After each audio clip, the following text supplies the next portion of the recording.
welcome to your Daily Game Face. I am Dr. Kim Lannon here with Lou. Everyone loved Lou the Pooh last week. People were laughing.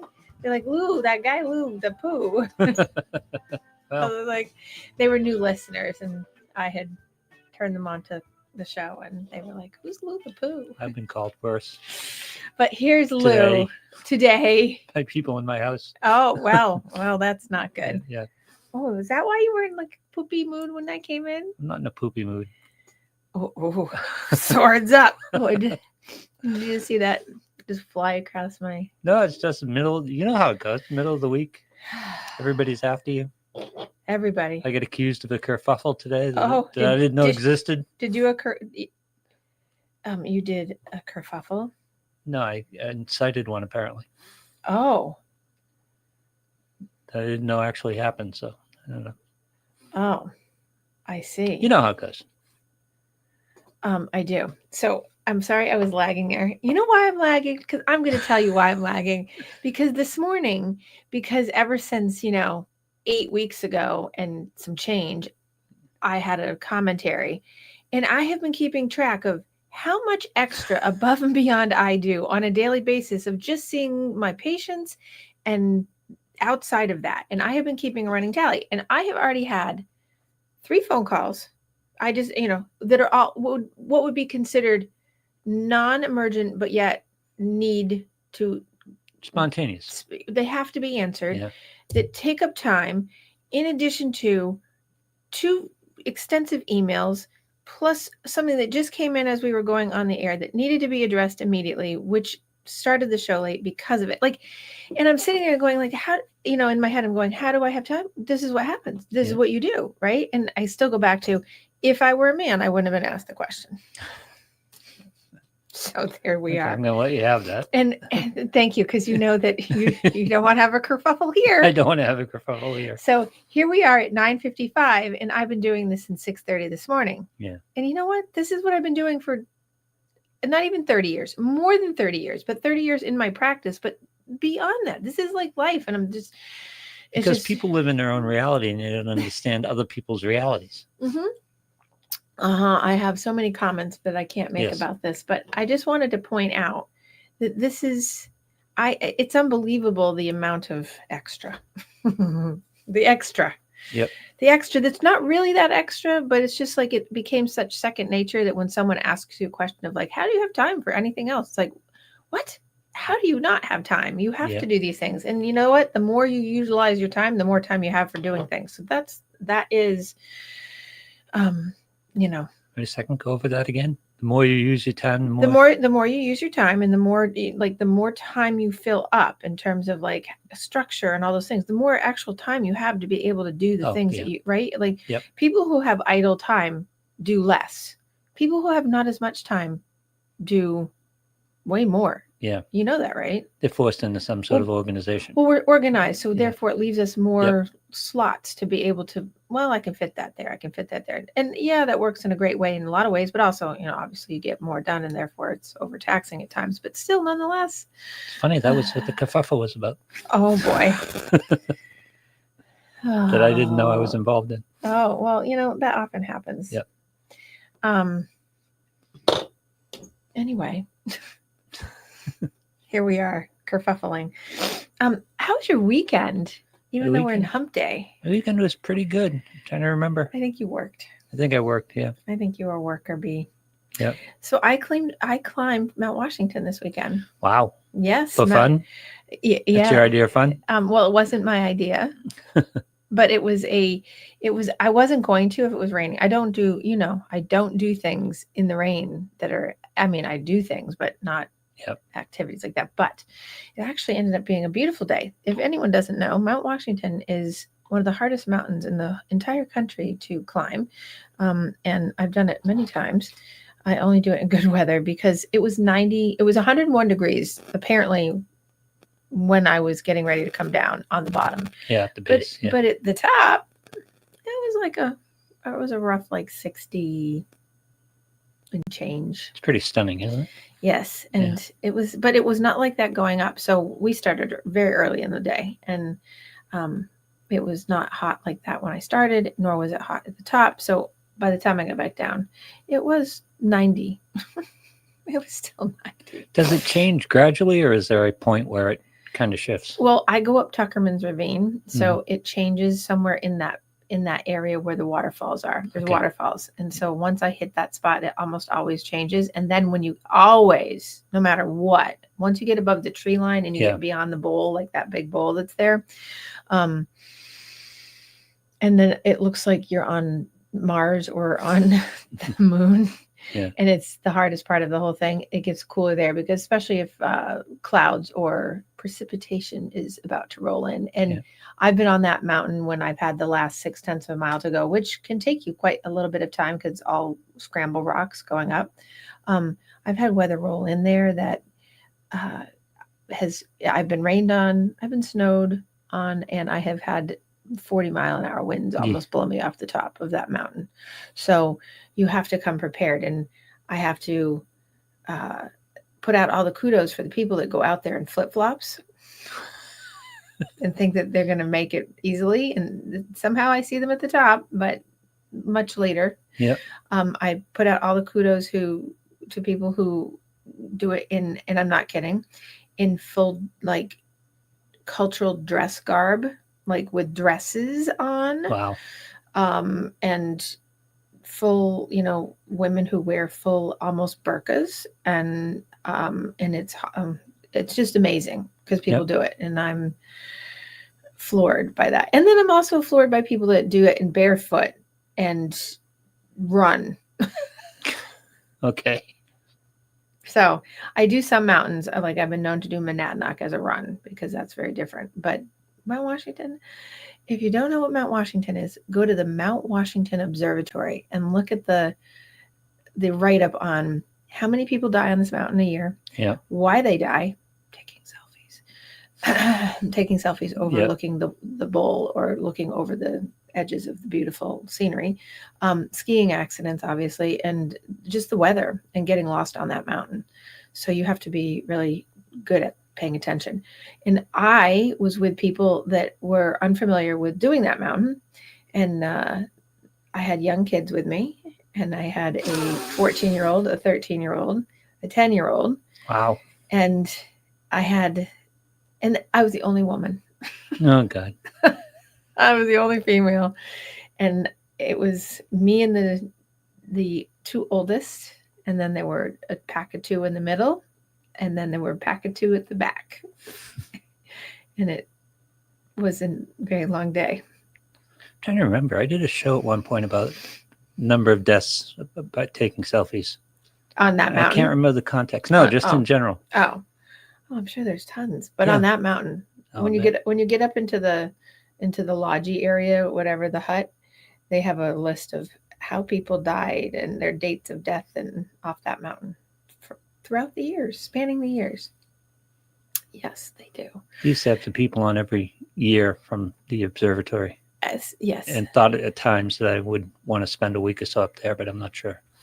Well, my motivation for getting to the top, besides the fact that, I have to go up and do my handstand and things like that, is always Nimbus the cat.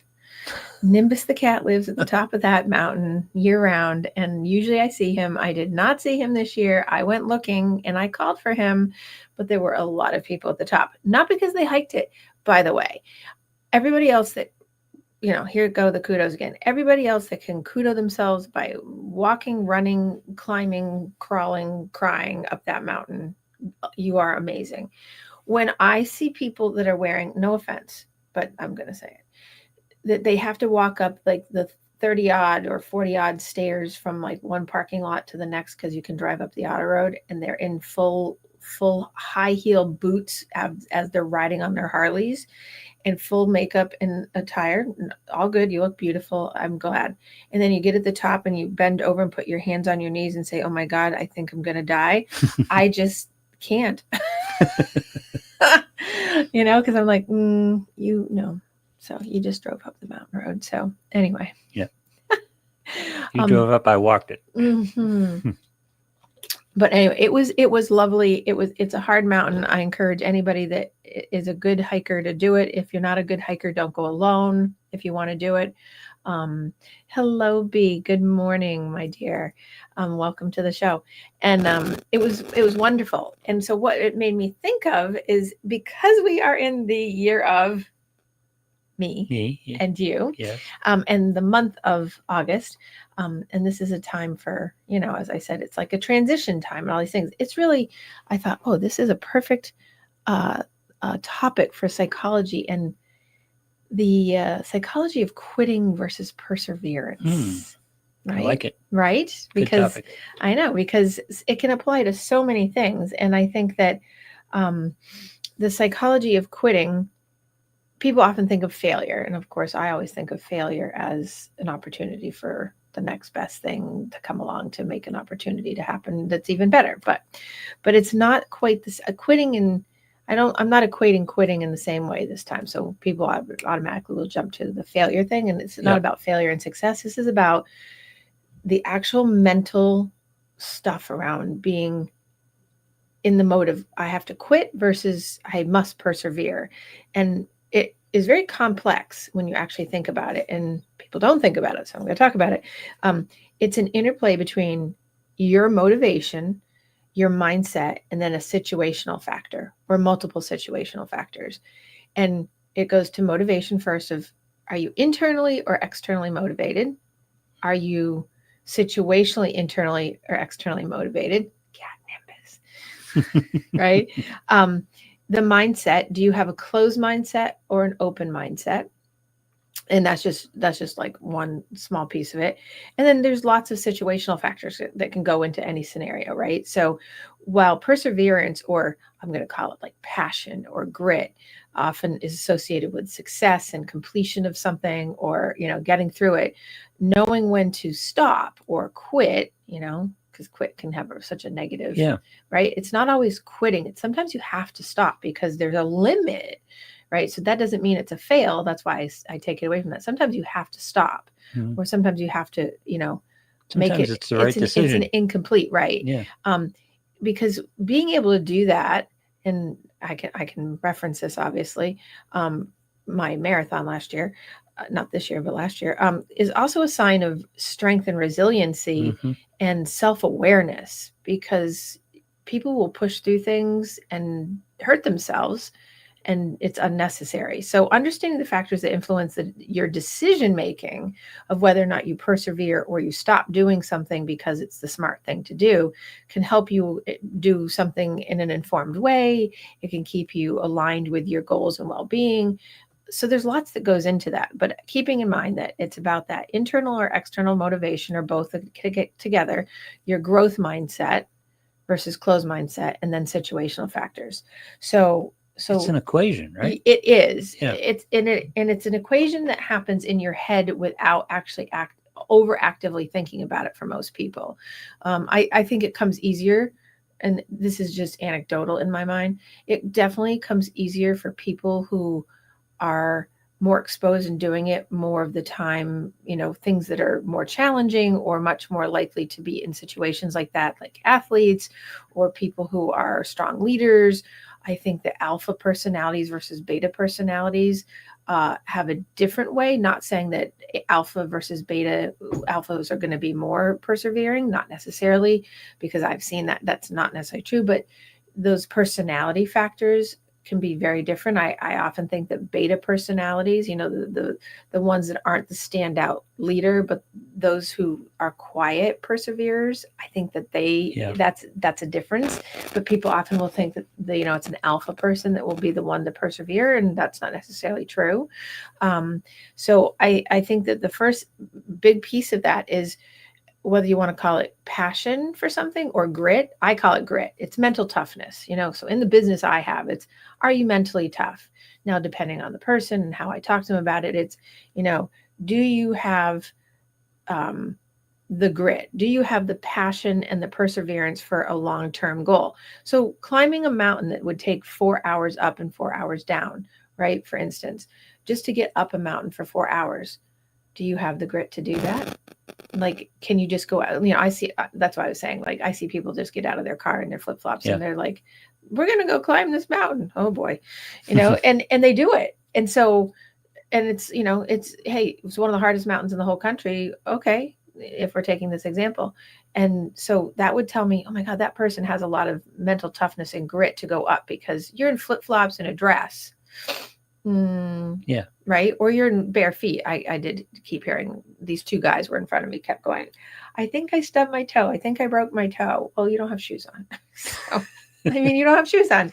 Of course you probably did. Or you rolled your ankle because it got stuck between the rocks. I mean, yeah, of course. And it's wet. Are we working in the context that all perseverance is good and all quitting is bad? No. Is that why we use these? That's what I I wanted clarity on that. So that's why I said at the beginning that perseverance is often associated with success, but it can be associated with the fact that it can lead to you making a good self-awareness decision that you have to persevere by stopping doing something because something else might be.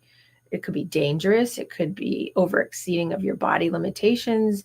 It could be, which makes it a sign of resiliency. So perseverance doesn't necessarily mean win. It means knowing, and that's why I said it's about knowing your informed, self-aware choices are going to lead you down a path that makes it the best choice for you.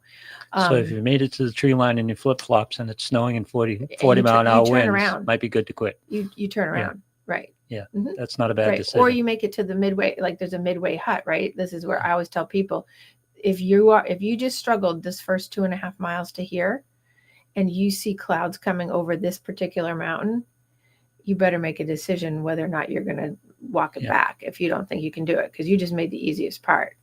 And if you're struggling, you got to think about that. Okay. Yeah. I just wanted to be clear that that's the context we're working in.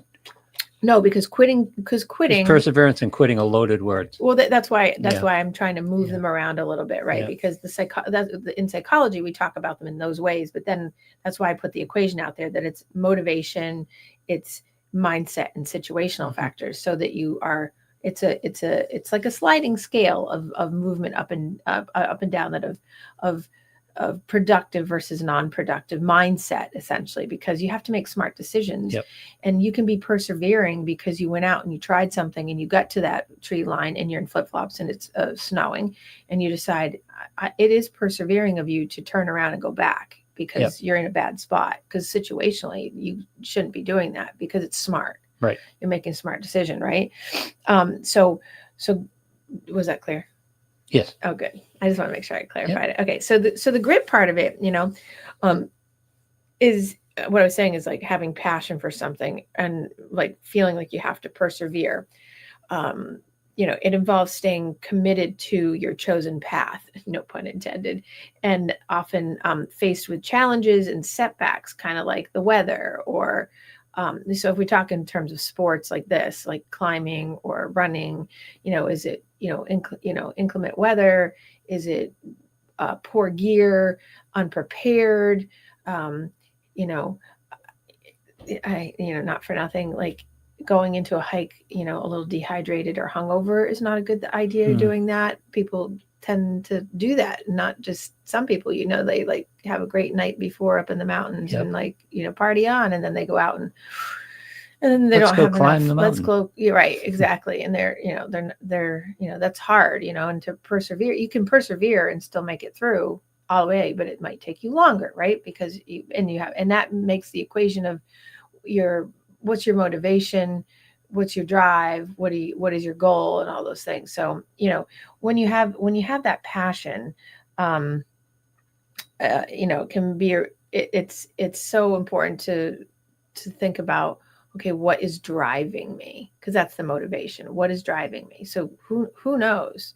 Who knows what is going to drive every particular person? Because every single person is going to be different, because their internal or external or both motivational sets are very different. Like I said, I have a motivation to always finish at the top of a mountain with a handstand. So that motivates me, because I can't wait to get to the top to do that. It's like, it's always on my head. And then in particular to this particular mountain is always, I'm going to hopefully see the cat, which I didn't see.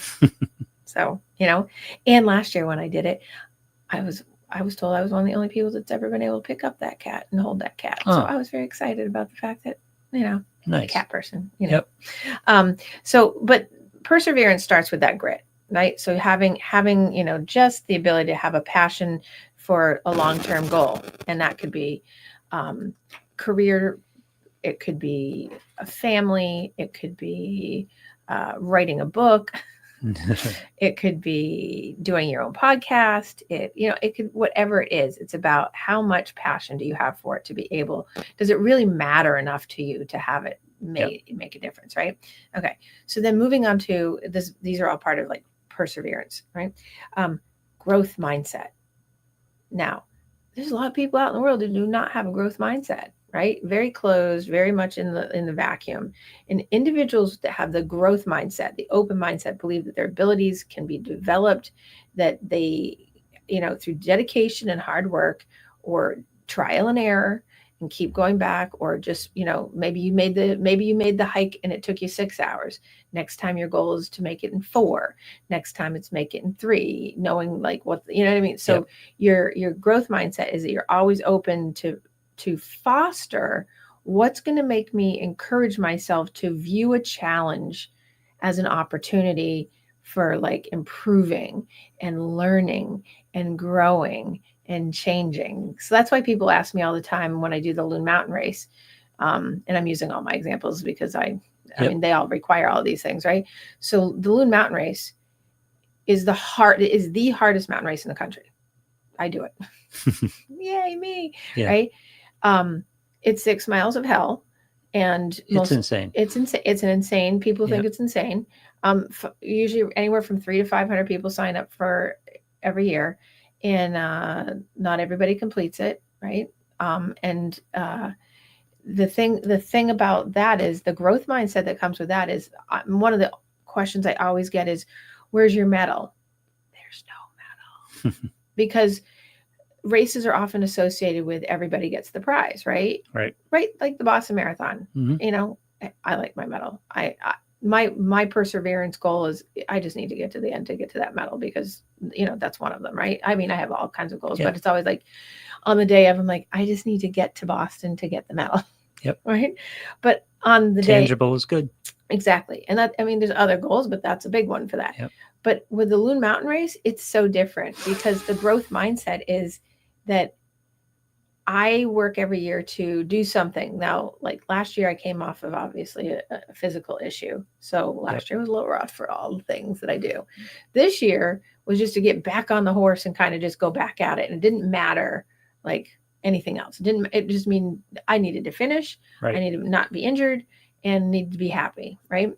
And that, I don't know if I'm complete the cycle. Just complete the cycle and the circle. So, but there is no medal at the end of that. And so people, that is one of the questions is like, well, where's the medal? And I'm like, there is no medal. And they're like, why do you do it then? But that is a legitimate question that is, why do you do it then? Why do you do things? You do things for your own there's where the internal motivation comes from. I want to see how much different it feels like this year from 2 years ago when I was a little heavier, right? I want to see how much faster I get. I want to see how much better I can move up that hill. I want to see, my time. I wasn't worried about this year. Next year I will be, because this year was just to get it done, because last year was, but it's all about in the growth of, I'm just going to challenge myself to get to the top and do it in a way that makes me feel accomplished. And the medal is finishing. And people with a closed mindset are the ones that typically do I wouldn't do that race. There's no medal. And it's like, well, okay. Then, and I always try to encourage people and say, we don't do things for the medal. Except for the Boston Marathon, we do things for our own personal. But that's lack of internal gratification. That's lack of internal worth. And that is such an important point about the fact that when you don't get a good feel from your own personal accomplishment, when you need, lack of a better word, when you need or want from externals to give you that pat on the back and to have to show that you got it. I didn't even get a t-shirt, by the way. I didn't get a t-shirt. There's no t-shirt. You have to buy your t-shirt if you want one. I'm not buying that. I don't need to buy one to have, so interesting. if you come into my office, this is a testament. This came up before this whole like this climb up the mountain this week. I had this lovely client, and I've had several clients ask me this, and I might have mentioned this. People ask me all the time where all of my degrees are in my office. I don't put them up. I have 4 degrees and tons of certifications, blah blah blah, right? Yep. I couldn't tell you where my biggest degree is, which is actually on the smallest piece of paper, by the way, if I can remember correctly. I don't know where that is. I also don't know where one of my master's degrees. I know, so I have my one of my master's degrees and my bachelor's degree on my wall, and then a few certifications, and then mostly I have pictures of cats and other things on my wall, like just sticky notes, right? Well, in a very beautiful, nice order. But I have had patients who are clinicians that I see, right? Yep. They'll be like, "Where are all your degrees?" And I'm like, I don't know. And they're like, well, and then I have some people who are very psychoanalytic and psychodynamic that will say, oh, what is that saying? Like, it says nothing. Sometimes a cigar is just a cigar, and it means that they're in my closet somewhere and I don't care. Yeah. Why? Because it's not about, I don't need that external validation, of someone saying, oh, look at your wall. I don't need a glory. Yeah. I don't need the glory wall.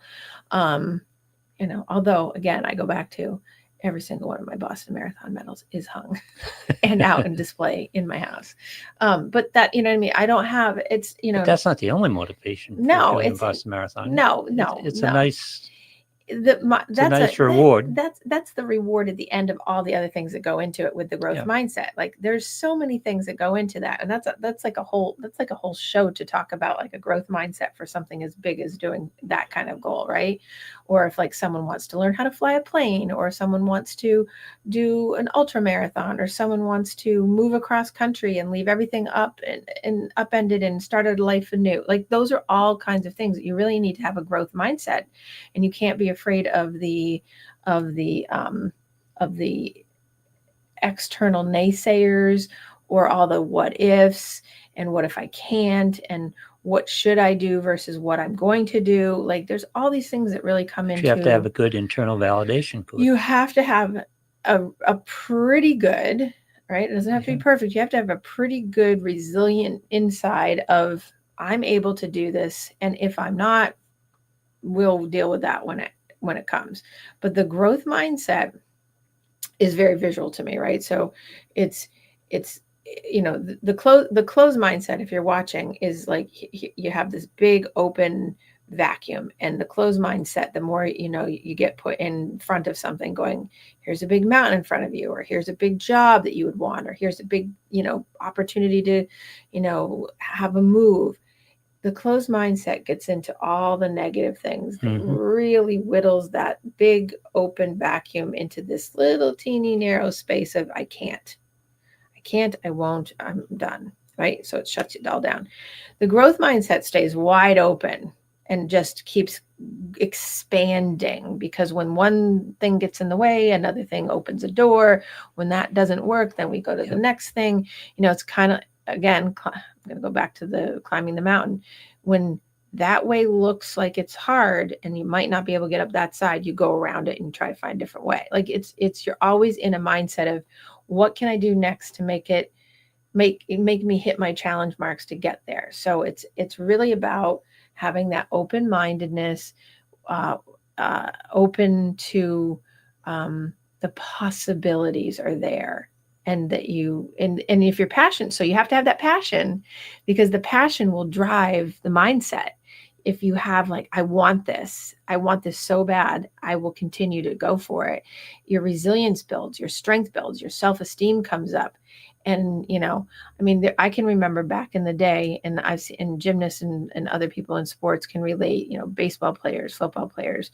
But as a gymnast, on like the uneven bars, you want to do a flying move, like, so between low bar to high bar, you'll do 1,000 before you catch one. Like you'll do a release move between a low bar and a high bar to low bar over and over and over and over, and you'll hit your shins, you'll hit your hips, you'll overshoot, you'll like land on your head, you'll, until you catch one, right? And the growth mindset is you want it bad enough because gosh darn it all, you're gonna catch it, you're gonna make it, you're gonna hit that thing.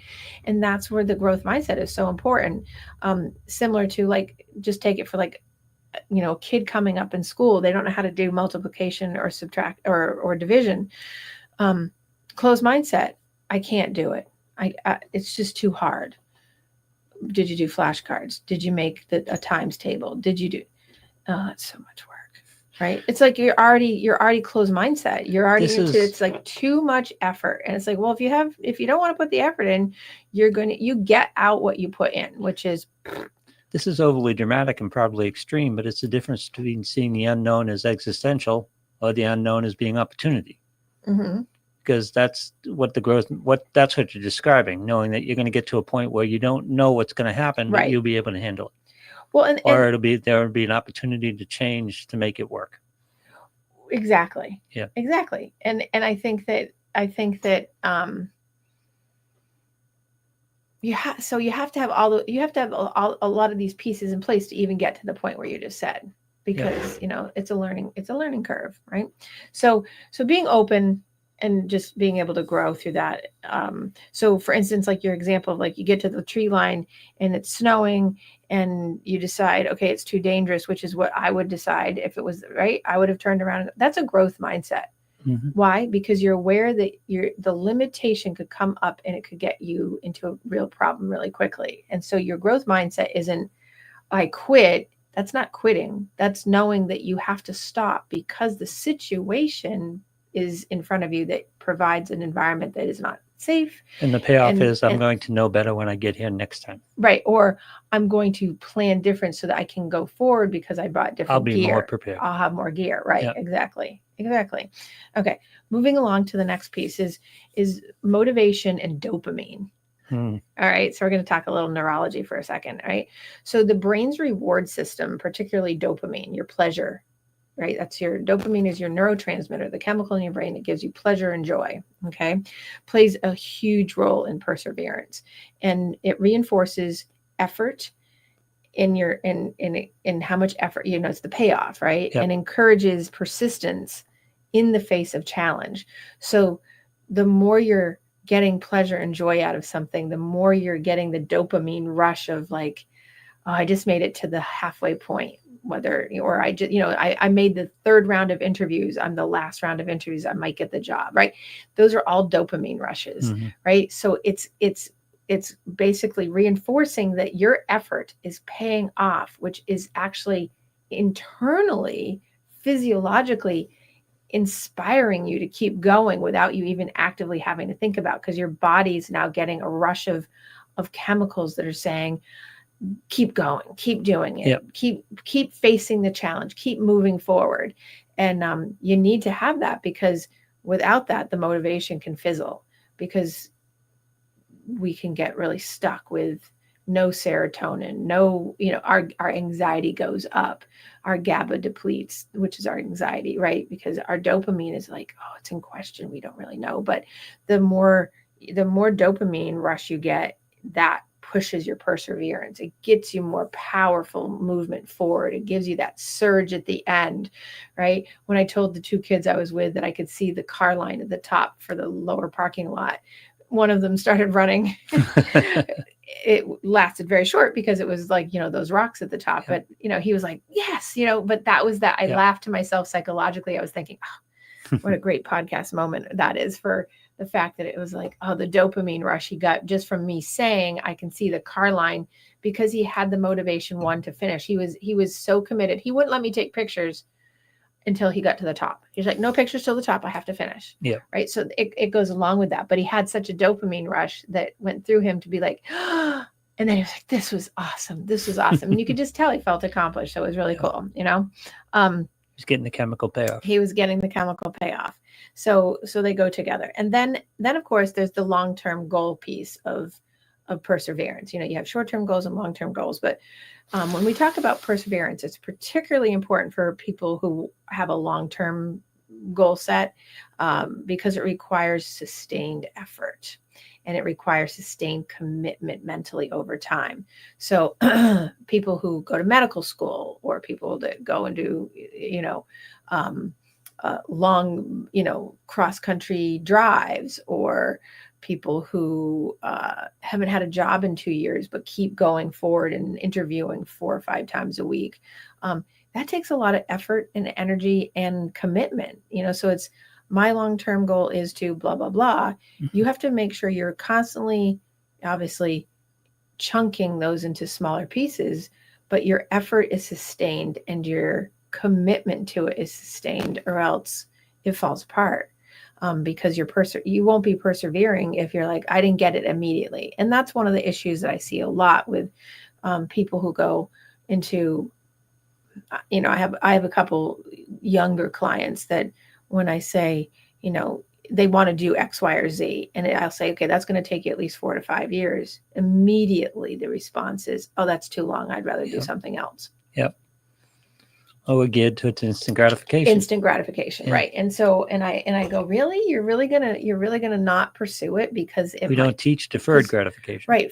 4 years is nothing. Like 4 years of time. Or they say, well, I want to go down the path of becoming a doctor, and I say, okay, well, that's going to be 10 to 12 years. And the thought of 10 to 12 years, I've learned not to say 10 to 12 years anymore. I try to chunk it out for them so it doesn't squelch their dream.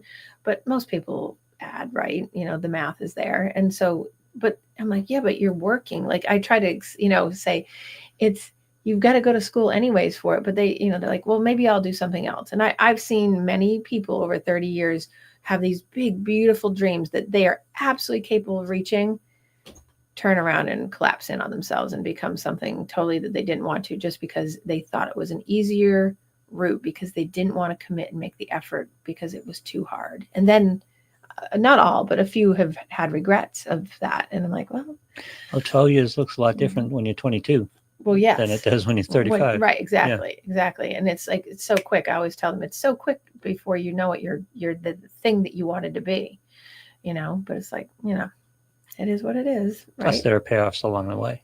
Always. And but here's the problem with instant gratification generation, which is so many people, is that people don't see the payoffs. And I think that in my experience growing up, I had payoffs growing up all the way. Like I didn't, a lot of kids don't, when they grow up, they don't have, as I say, I had a full career before I was 18 and I retired, right? I was a gymnast. I had a full-time career, and then retired and then went into another full-time career, right? So people growing up typically don't have that. So the payoffs along my way were huge. I mean, I moved out of my own home state. I moved into like the national team house without my family at 11 years old, clear across the country.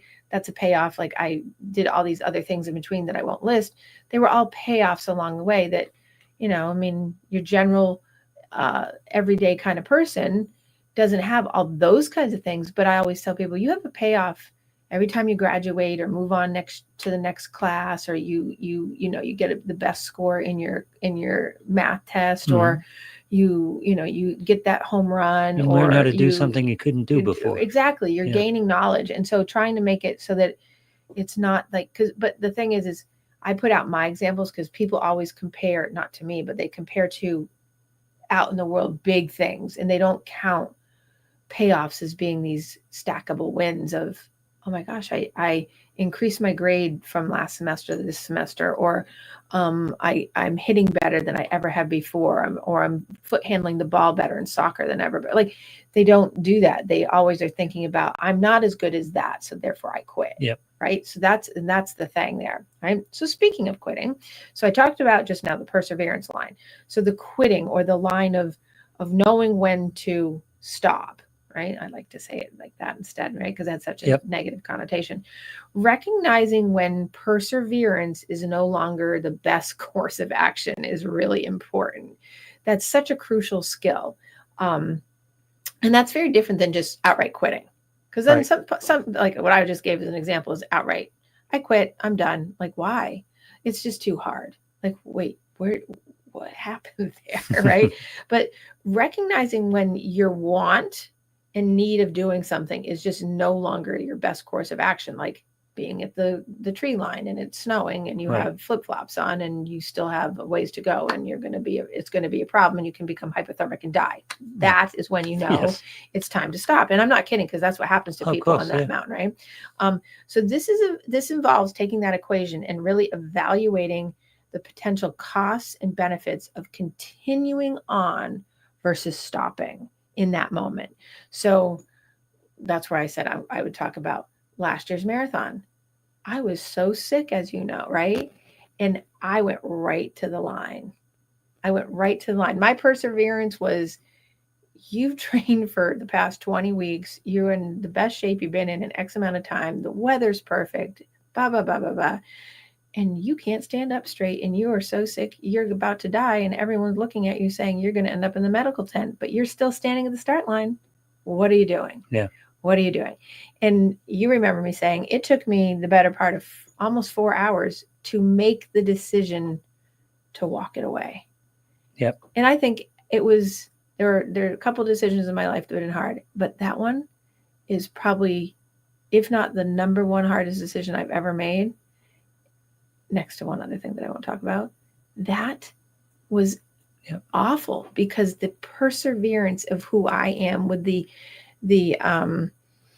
commitment and the effort and all that you have to rectify in your mind, that the cost and the benefit was just not, the cost was going to be great in this instance, and it would have been, and there was no benefit. The benefit what? So that I could say, oh, I got off the start line and had to DNF it. I just couldn't do it. And it was like, and that was You weren't facing discomfort. You weren't facing discomfort. You were facing threat. Oh, I was facing both. Both, of course. Yeah. I was facing both. And the thing that But if it hadn't been a physical threat, right, you probably wouldn't have quit. Right. You just did the equation and did the reasonable thing. And I did the reasonable thing, knowing that the hardest part is, and this is, I think, and I talked about this about 2 weeks ago about what other people think. I had this whole thing for at least a good 5 minutes in my head of, what are people going to think? And I was like, are you kidding me? Yeah. I'm this age and I'm still worried. And I was like, oh, and I kicked myself for that one. I was like, who cares? Who cares what other people think? They don't know my story. They don't know what I've done to get here, and they have no idea what's going on. And I don't care. Yep. And I think that's one of the best moments of that whole thing that happened. It was me being able to literally be like, I don't care. Such a good place to be. I don't care. Yeah. I'm really sick and something's wrong and I don't care. And now and I've told you this before, take me to any other marathon or any other event and it's raining, I quit. I don't care how much effort and commitment I put into it. I'd rather go sit in the hot tub and watch everybody race the race, like on a mountain race, or go to the spa. Yeah. Because, that's just where my mindset goes for that. I'm like, nope, it's raining. Nope, it's raining. If it's a short race, I'll do it. But if it's a marathon and someone says you got to go out and be in a driving wind and it's going to be cold and rainy, if it's not Boston, I'm not doing it. Yep, I gotcha. So I'm selectively a stopper, right? But in the end, when you decide not to do it, you're okay with yourself. Yeah. Internal validation. I don't care. Yeah, exactly. Because I'm not doing it for an external. Right. I didn't care. I don't Too many people do everything for external validation. Mm-hmm. And that's what gets them in trouble. And also the whole, what are people going to think? I don't care. Yep. I don't care. Well, that's external validation. Right. It's they're going to be like, oh, you quit? You got a DNF? Well, I didn't get a DNF, which is do not finish, because I didn't start. And therefore, I didn't quit either. I chose not to do it because I don't like to run in the rain. Because of Boston. It's Boston's fault. That was me. No, thank you. I was like, what was that? It's Boston's fault for that. So the best race of my life is always the thing that's always the bane of my existence for all other races. It killed it for me for everything else, right? I don't do anything in the rain. Can do it. Boston and April can do it. Nope. I finished it, but oh my God, it was the worst. It was the worst, as you know. Okay. So knowing when to stop, right? So recognizing that it's no longer your best course of action, right? Weighing out those potential costs and benefits. So, do I keep going or not? So keep it in real time. Like someone, I had a client recently that was on their 8th or 9th round of interviews for a job. And I was like, what's going on here? Yeah. And there's a actually interesting story behind it, because I kept thinking, like, when does this person like stop, like move along? But it was one of the things about this was that there was something shady about the job. And I was like, who has these many rounds and doesn't pick someone? What's going on here?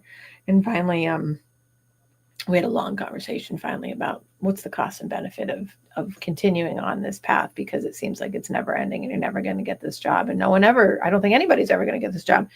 And yeah, lo and behold, there was something up with the job, but Yeah. you know what I mean? But he got out before, but he'd already made it all these rounds, and it was just almost like it was a dog and pony show essentially. And it took a while for me to say there's something up, and then to bring it to his attention, to have him be like, I think you're right. And then he did some exploration and was like, I quit.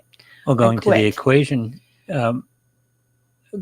equation analogy again, sometimes as you get into the process, the factors change. Yes, exactly. Yeah. Right. And that's the situation. Yep. From the beginning, right? It's the factors change, and you have the more knowledge or the more education you get, or the more information you get about something may change your level of commitment and perseverance, because the payout and the cost and the benefit aren't there. But that's good process. It's right. And well, that gets into how you make the decision, which we'll get to, right? Here's an interesting part of the quit part is, have you ever heard of the sunk cost fallacy? Of course, yes. Oh, good. Yep. A lot of people haven't. So when I bring that up in my practice, people are like, what is that? Right. So the sunk cost fallacy is when individuals, you, continue with a course of action simply because you've already invested the time and the effort and the resource, even if it no longer is beneficial. Yep. So it's like you keep doing it even though there's nothing left, right? And you know what? There's nothing wrong with like saying I'm done. That's a perfect example you just gave. Yes. I've done 9 interviews for this job. Right. I got to keep going. Exactly. Well, okay. Right. Maybe not. But right. And so the sunk cost benefit, I mean, the sunk cost fallacy is such an important factor here, is that there is a point where it's time to let it go. There is a point where you can just be like, I'm done. I don't have to do this. Yep. It doesn't matter, There's so many examples of across. This is from anything from that example to, I've had people where I've said, people who are getting married the night before, someone has said to their soon-to-be spouse, like, we don't have to do this because there were so many cold feet. Like, it's like, it's enough already. Like, it's too stressful. It doesn't have to. Yep. I mean, there's so many different examples of this. So, just as an important thing there. Next part of quitting is self-awareness. And that could be for perseverance too, but right.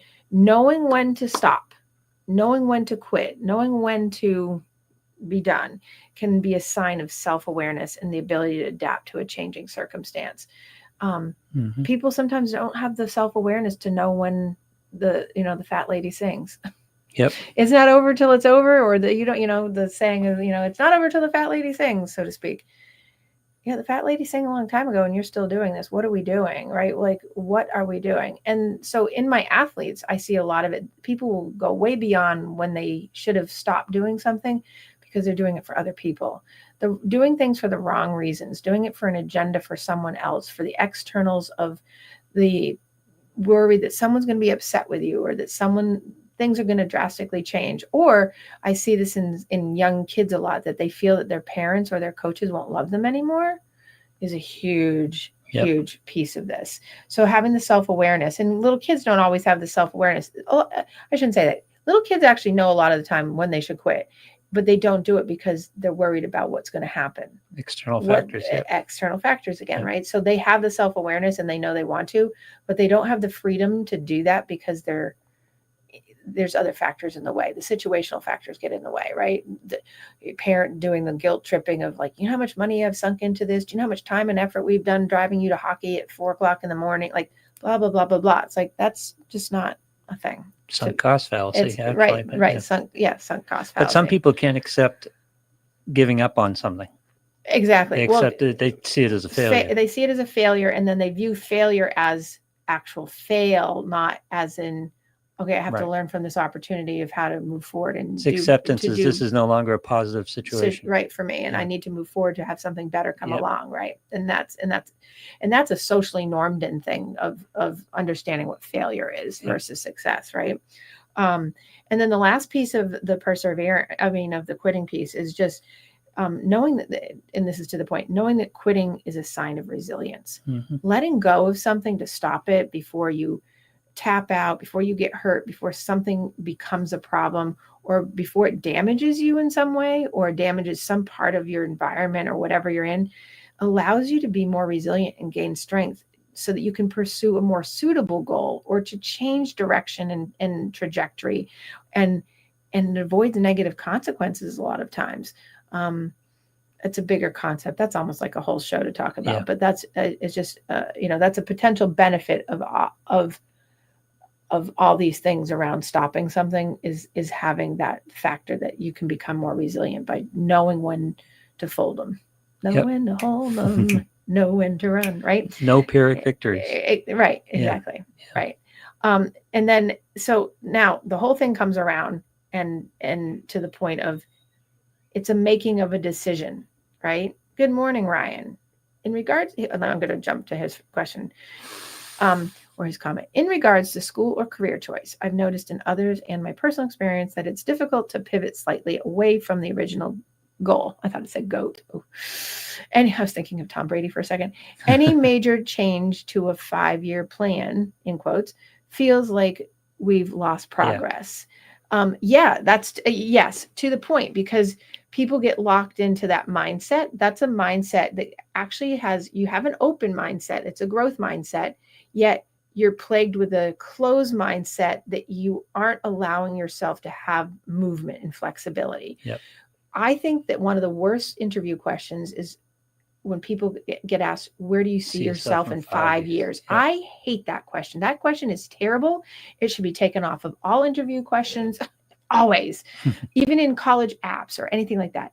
How is anyone supposed to know that? That's not a growth mindset. That's a linear, very finite, like you must know. And you Plus, have if to you're be able to hyper-focused on that goal, that 5-year goal, you lose opportunity. Exactly. You ignore opportunity, you miss opportunity. Exactly. Yep. So any major change to a 5-year plan, I would evaluate that and welcome it as at least an opportunity to say, hey, this may be something that might be a good thing. And so what if that moves things in that direction? Because a year in or 2 years into that 5-year plan, you're better equipped to create that plan. Exactly. You know more. You can make better decisions. Yes. And so to have that, the acceptance and the flexibility and the actual malleability of your own self internally to be like, hey, this might be something that might move me in that direction is a good thing. Yep. It's a really good, strong, that's a resiliency thing to that person to be able to do that and getting away. If whoever's listening, Ryan, B, I know there's a whole bunch of other people listening. I can see, go away from that.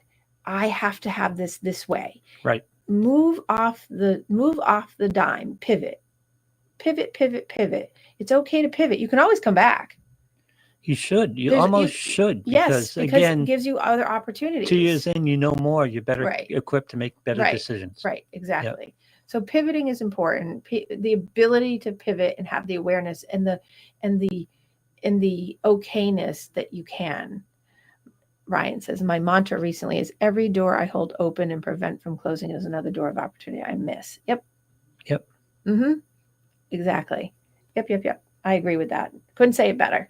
Again, it's the difference between interpreting unknown as a threat and unknown as an opportunity. Right. Unknowns. And again, those are two extremes, and that's the way you live life on those two extremes. But you have to have some opening for opportunity. Well, you have to have that in between, right? Yep. And it's like if you are unknown fear-based, it's anxiety. If you're unknown forward movement, it's like, okay, I'm open to it. So like and there can still be anxiety, but go do.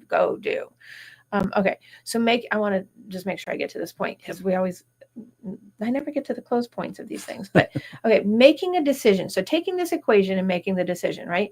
So, what I typically suggest is that people make decisions about stopping something or going forward with something based on trying to have some clarity and some confidence in what they do have, what they have had, what they have as experience in front of them, right? So really having a clear path in your mind of like, that doesn't have to be perfect or knowing. It's just about like, okay, I could go in 3 different directions here. I have 3 different directions to go. It's really clear. And let me have confidence in the fact that I could take any of them and something's going to turn out right. Mm. I have one client that constantly tells me, but I don't want to do it because I don't know how it's going to turn out. And I'm like, oh, every single time we spend every single session working on that. And I think he makes it a couple days and then he's got the gung ho and he has that mindset that we've got it clear, we've got a confidence. And then by the time I see him again, we're right back to the same thing. Nobody has it all figured out right now. Exactly. It's okay. Right. Exactly. Yeah. But if you're limiting yourself, to Brian's point, and closing, you're closing the door on it, then it gets limiting, right? Okay. So another part of making the decision is, again, consider the cost and the benefit. Evaluate what are the potential benefits, what are the potential costs of continuing on in this path versus pivoting, quitting, changing course, right? So stay away from the word quitting, right? Including the impact on your goal. Like, so what if your goal was to be, this is such a good example. Parents come in with the goal that my son is going to be an NHL hockey star. They're 5. Okay, we're going to pivot.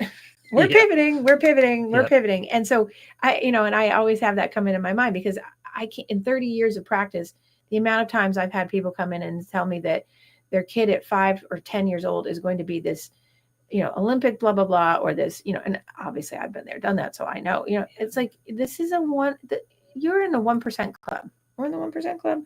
So let's make sure we have other opportunities, make sure we're creating other opportunities so that we're not getting, right there. And so cost and benefit analysis, making sure that we're including the impact on the goals that we have, our well-being being number one. Is this impacting our mental health and our physical well-being? And how is it tapping our resources, money, our spirit, our spirituality, like our belief in the world, our family life, our, all those things. Next part of decision making, seeking input. So important. People think that they can't seek input or that they don't want to ask because then it puts them into a place that makes them look a certain way. There it goes again, right? So seeking input from a trusted source, whether it's a life coach, a friend that you trust that's not going to be judgmental, that gives good advice, a therapist, a vocational coach or whatever. Gain different perspectives from different people, but ultimately the decision has to align with your own values. I often say the best sign of intelligence is the ratio of questions to statements. Right. Mm-hmm. People ask questions. Smart. Well, people ask questions are intelligent people because they're not locked into what they think they know. Exactly. And that's why seeking input from like a trusted source or sources and triangulating or diversifying that out, but making sure it aligns with your values and goals, because a lot of people will give you information that's not necessarily what you would value or what you would have as a goal. But that's part of triangulation. But you have to at least get it so that you can have it as the opportunity to know, oh, there's that perspective out there. But if you never get it and you never have exposure to it, how do you make a decision? Because you don't even know that that's out there. And if you do, you got to at least hear it, right? Yep.